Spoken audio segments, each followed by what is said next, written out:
오늘 오전 11시 40분쯤 경기도 용인시 죽전동에서 마을버스 회차 구간에서 기사가 이렇게 잠시 자리를 비웁니다. 그 사이 버스가 서서히 비탈길 아래로 굴러가기 시작하는데요. 기사가 뒤따라 가보지만 역부족입니다. 이에 놀란 한 시민, 급히 버스에서 이렇게 뛰어내리려고 하는데요. 끝내 넘어지고 맙니다. 지그재그로 내려가던 버스는 점심을 먹기 위해 이동하던 직장인들을 덮칩니다. 이들은 함께 일하던 동료들인데요. 결국 42살 김모 씨가 숨지고 44 광모 씨를 포함해 2명이 크게 다쳤습니다. 뛰어내린 승객 등 4명도 병원으로 옮겨졌습니다.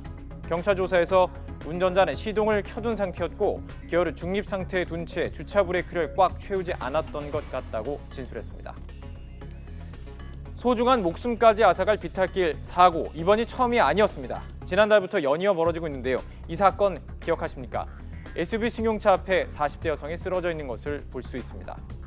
지난달 23일 강원도 강릉에서 주차한 승용차가 갑자기 움직이면서 차 안에 있던 이 여성의 6살 아들은 튕겨나왔고 결국 숨졌습니다. 어머니 김모 씨는 30m 정도 미끄러져 내려온 차를 몸으로 막으려다가 크게 다쳤습니다. 시댁을 방문했다가 모자가 참변을 당한 것입니다.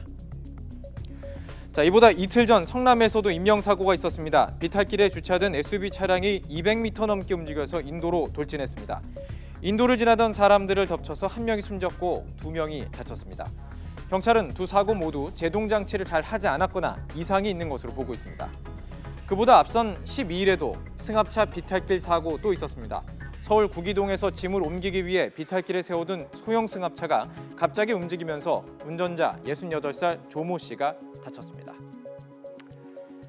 지금까지 살펴본 최근 비탈길 사고로만 최소 3명이 숨졌고요. 10명이 다친 것으로 집계되고 있습니다. 그렇다면 어떻게 이 비탈길 사고 예방할 수 있을까요? 기본이 가장 중요합니다.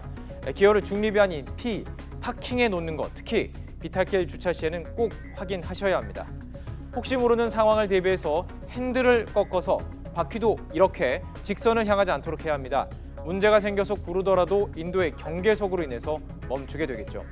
또 주변에 있는 돌이나 나무로 이 바퀴를 다치는 것도 잊지 말아야 합니다. 그래도 문제가 발생해서 차가 구르기 시작하면 몸으로 막아서지 말고 우선 주변 사람들에게 큰 소리로 대피하도록 알려야만 합니다. 눈으로 보기에는 괜찮아도 경사가 있을 수 있습니다.